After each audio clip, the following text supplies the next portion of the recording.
छत्तीसगढ़िया सबसे बढ़िया। CG live 24 news आप सभी दर्शकों को नमस्कार। समाचार विस्तार से। मां शारदा चैरिटेबल संस्था ने बनाया डॉक्टर डे एवं CA डे। आज रविवार 30 जून 2024 को होटल अमित सुपैला में मां शारदा चैरिटेबल संस्था ने डॉक्टर डे एवं CA डे मनाया गया। फिल्म एक्टर अवतार गिल एवं शहर के गणमान्य डॉक्टर एवं CA ने शिरकत की। श्री अवतार गिल ने अपने करियर के अच्छे बुरे पलों को याद किया और यह भी बताया कि इस प्रकार के कार्यक्रम शहर में होते रहने चाहिए। डॉक्टर संतोष राय सर ने भी CG लाइव 24 के माध्यम से संस्था से जुड़े विभिन्न सामाजिक कार्यों पर भी विस्तार से बताया। डॉक्टर संतोष राय जी ने बताया, संस्था समय समय पर स्लम एरिया और गरीब बच्चों के लिए शिक्षा के साथ साथ कपड़े आदि ऐसी विभिन्न मूलभूत सुविधाएं प्रदान करती रही है और आगे भी ऐसे सामाजिक कार्य करते रहेंगे। CG लाइव 24 को सब्सक्राइब करें एवं लाइक करें। गूगल प्ले स्टोर से डाउनलोड कर सकते।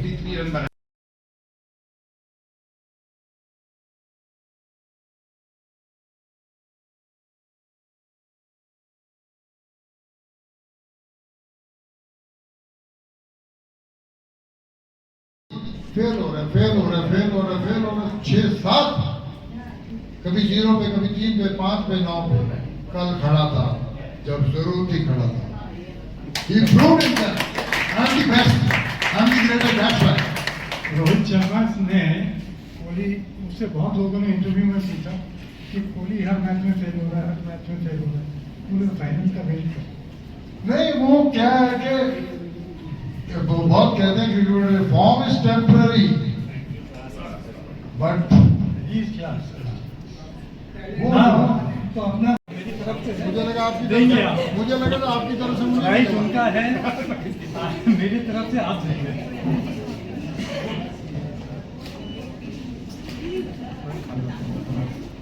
ओके।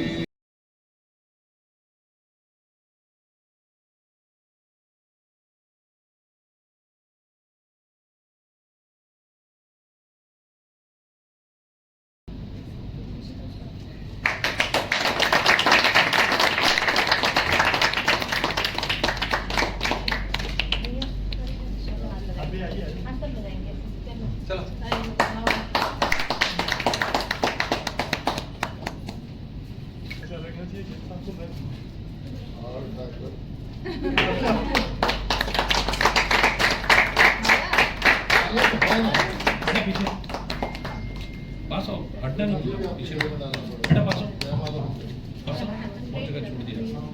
आइए सर, ये संतोष राय की ट्रॉफी है।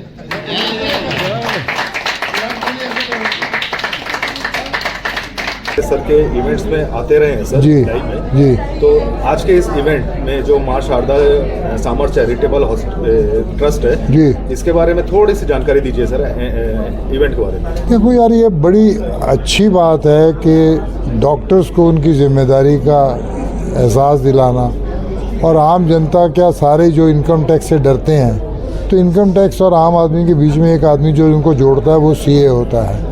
तो CA बहुत इम्पॉर्टेंट आदमी होता है, तो उनके बारे में जानकारी मिलती रहे। डरने की ज़रूरत नहीं है, अगर आप सही टाइम पे सही काम करते रहें तो किसी से डरने की ज़रूरत नहीं है। जैसे पुलिस वाले क्या है कि गए थे कि वर्दी से डरते हैं, अगर आपको पता है तो क्यों, वो भी हमारे जैसा आदमी है, ऐसी क्या खास बात है उससे।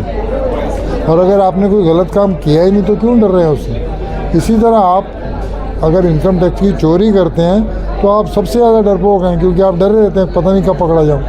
तो ऐसी चीज़ों के बारे में लोगों को अवेयर करवाना, नॉलेज देना, बताना बहुत इम्पोर्टेंट चीज़ है।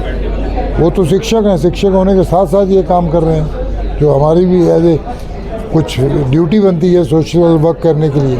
और मैं देखता हूँ ये हर काम इसके साथ जुड़े हुए हैं। और सबसे बड़ी खासियत है कि थकते नहीं हैं ये, जब देखो उसी वक्त इतनी एनर्जी के साथ तैयार रहते हैं। तो मैं तो कहूँगा कि बच्चों को सीखना चाहिए इनसे कि भाई कैसे आदमी अपने आप को व्यस्त रखता है, कैसे काम करता है और कैसे हर काम करता है। तो मेरी इनकी दोस्ती बहुत पुरानी है, बिल्कुल जब कहते हैं मैं ज़रूर आ जाऊंगा।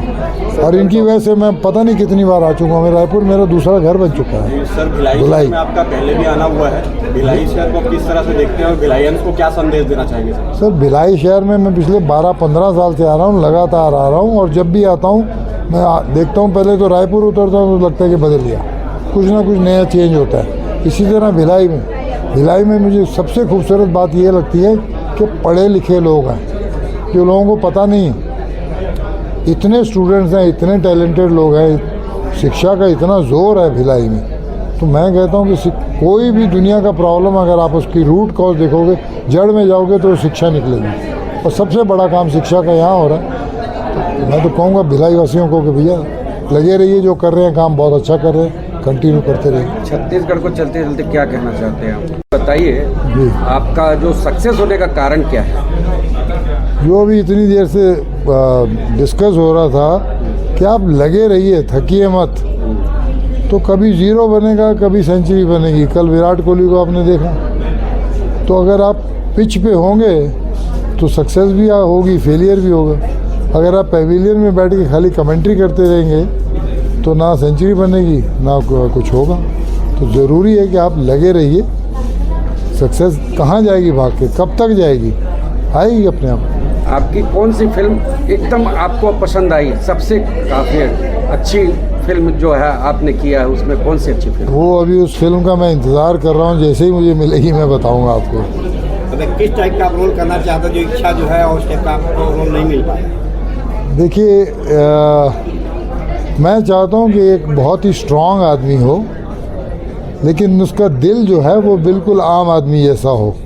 आप जिसको हर आदमी स्ट्रॉन्ग मानता है, लेकिन अंदर से वो कितना सॉफ्ट है, अकेला है, रोता है, मतलब दोनों कमज़ोरी और स्ट्रॉन्गनेस के साथ कोई ऐसा कैरेक्टर हो जिससे शहर तो पूरा डरता है, मगर घर में वो अकेला बैठ के रोता है, किसी कोई उसकी सुनने वाला नहीं। जी, खलनायक रोल पसंद है कि हीरो का रोल पसंद है? हीरो का रोल तो मैंने ना कभी किया है, ना मुझे मिलने वाला है, ना मैं करूँगा।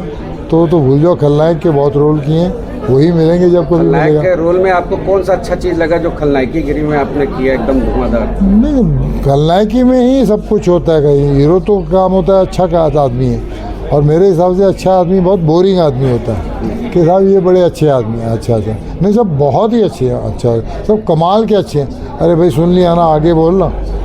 विलन के बारे में, साहब ये इनको जानते हैं आप? कल इनके मोहल्ले से एक लड़की उठा के ले गए हैं। अच्छा फिर क्या हुआ?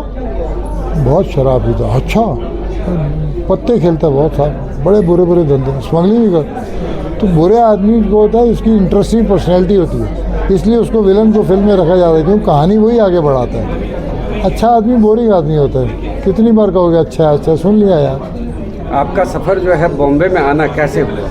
मैं शुरू से बॉम्बे में ही हूँ।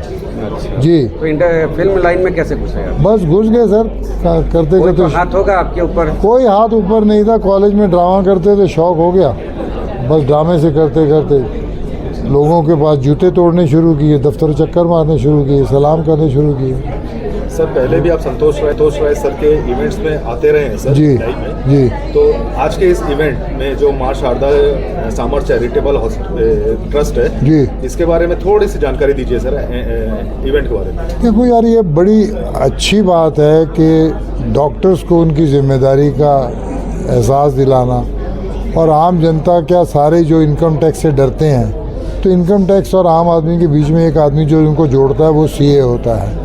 तो सीए बहुत इम्पॉर्टेंट आदमी होता है, तो उनके बारे में जानकारी मिलती रहे। डरने की ज़रूरत नहीं है, अगर आप सही टाइम पे सही काम करते रहें तो किसी से डरने की ज़रूरत नहीं है। जैसे पुलिस वाले कह के गए थे कि वर्दी से डरते हैं, अगर आपको पता है तो क्यों, वो भी हमारे जैसा आदमी है, ऐसी क्या खास बात है उससे।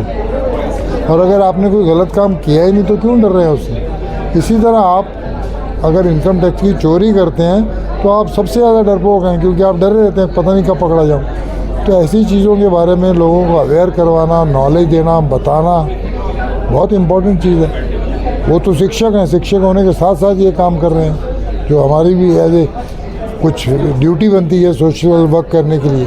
और मैं देखता हूँ ये हर काम इसके साथ जुड़े हुए हैं, और सबसे बड़ी खासियत है कि थकते नहीं हैं ये। जब देखो उसी वक्त इतनी एनर्जी के साथ तैयार रहते हैं। तो मैं तो कहूँगा कि बच्चों को सीखना चाहिए इनसे कि भाई कैसे आदमी अपने आप को व्यस्त रखता है, कैसे काम करता है और कैसे हर काम करता है। तो मेरी इनकी दोस्ती बहुत पुरानी है, बिल्कुल जब कहते हैं मैं ज़रूर आ जाऊँगा। और इनकी वजह से मैं पता नहीं कितनी बार आ चुका हूँ। रायपुर मेरा दूसरा घर बन चुका है। सर भिलाई में आपका पहले भी आना हुआ है, भिलाई शहर को किस तरह से देखते हैं और भिलाइयंस को क्या संदेश देना चाहेंगे सर? सर भिलाई शहर में मैं पिछले 12-15 साल से आ रहा हूँ, लगातार आ रहा हूँ, और जब भी आता हूँ मैं देखता हूँ, पहले तो रायपुर उतरता हूँ तो लगता है कि बदल गया, कुछ ना कुछ नया चेंज होता है। इसी तरह भिलाई में भिलाई में मुझे सबसे खूबसूरत बात ये लगती है कि पढ़े लिखे लोग हैं, जो लोगों को पता नहीं है। इतने स्टूडेंट्स हैं, इतने टैलेंटेड लोग हैं, शिक्षा का इतना ज़ोर है भिलाई में। तो मैं कहता हूँ कि कोई भी दुनिया का प्रॉब्लम अगर आप उसकी रूट कॉज देखोगे, जड़ में जाओगे तो शिक्षा निकलेगी, और सबसे बड़ा काम शिक्षा का यहाँ हो रहा है। तो मैं तो कहूँगा भिलाई वासियों को कि भैया लगे रहिए, जो कर रहे हैं काम बहुत अच्छा कर रहे हैं, कंटिन्यू करते रहिए। छत्तीसगढ़ को चलते चलते क्या कहना चाहते हैं आप? छत्तीसगढ़िया सबसे बढ़िया। और सीए किस टाइप का सामान्यतः 1 जुलाई को डॉक्टर्स डे और चार्टर्ड अकाउंटेंट डे है, जो 1 जुलाई को मनाया जाता है। लेकिन 1 जुलाई की जगह हम एक दिन पहले 30 जून को डॉक्टर्स डे और चार्टर्ड अकाउंटेंट डे मना रहे हैं, सेलिब्रेट कर रहे हैं। उसके पीछे रीज़न ये है कि 1 जुलाई वर्किंग डे है और व्यस्ततम कार्यक्रम रहता है, तो एक दिन पूर्व मैं ये कहूँ कि पूर्व कोई चीज़ शुरुआत करने से ज़्यादा बेहतर रहता है। तो आज चार्टर्ड अकाउंटेंट और डॉक्टर्स में आज शहर के लगभग 25 से 30 डॉक्टरों का सम्मान किया गया, जो विभिन्न क्षेत्र में बेहतर काम कर रहे हैं। सर्जन से लेकर के इसमें हर क्षेत्र के डॉक्टर शामिल हुए, और ऐसे चार्टर्ड अकाउंटेंट 12 चार्टर्ड अकाउंटेंट को, जो क्योंकि कहा भी गया ना जीएसटी और इनकम टैक्स आदमी कमाएगा तो चार्टर्ड के पास जाएगा टैक्स देने के लिए। तो आज इस कॉन्फ्रेंस में, सेमिनार में न केवल हम लोग को इनको सम्मानित किए, बल्कि इनके द्वारा ऐसी बहुत सी टिप्स और ट्रिक्स लोगों को पता चले कि अपने स्वास्थ्य को हम कैसे बेहतर रख सकते हैं, किस तरीके से हम अपनी आमदनी को टैक्स पटा करके खुश रह सकते हैं। ये सब बातें यहाँ जानकारी दी गई। सर, माँ शारदा चैरिटेबल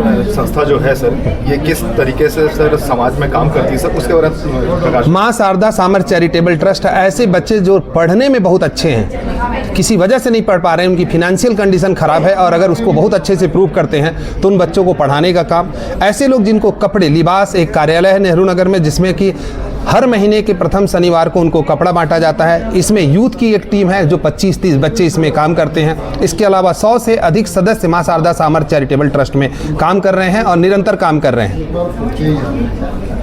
अब लास्ट जो है, आप जो बच्चे जो को कॉमर्स का सब्जेक्ट पढ़ाते हैं, उन विषयों में क्या चीज़ खासियत है जो बच्चों को ये अपने न्यूज़ चैनल में बताना चाहते हैं? मैं न्यूज़ चैनल के माध्यम से तीसरी बार बताना चाहूँगा कि भिलाई इस्पात नगरी में लोग सिर्फ 2 ही चीज़ देखते थे, कि इंजीनियर साहब, क्योंकि सामने एक इंडस्ट्री दिखती थी और एक रोड जोड़ती है, देखे होंगे, जहाँ सेक्टर 9 हॉस्पिटल था, तो वहाँ डॉक्टर साहब बनाना चाहते थे। तो लोग अपने बच्चों को 2 ही चीज़ बनाते थे, एक इंजीनियर साहब और डॉक्टर साहब। बीच की पूरी दूरी जो थी वो कॉमर्स की थी, जिसको हमने पहचानने का काम किया, और मैं कॉमर्स की मिसाल लेके पूरी ज़िंदगी दौड़ता रहूँगा, जब तक जिंदा रहूँगा कॉमर्स के लिए जीऊँगा। कॉमर्स मेरा सब कुछ है, और कॉमर्स के माध्यम से ही मैं सब कुछ करने की कोशिश करूँगा। Sir, CG live 24 news channel के माध्यम से सर सभी डॉक्टर्स और सीए जो आज इस इंटरव्यू को देख रहे हैं सर, उसके लिए उनके लिए एक मैसेज हो रहा है सर। उनके लिए सिर्फ इतना ही कहना चाहूँगा कि आप जीवन दाता हैं, हरदम आपको ये बात याद रख के अपने पेशेंट का इलाज करना चाहिए कि वो आपको भगवान समझ के आया है। सिमिलरली चार्टर्ड के लिए कहना चाहूँगा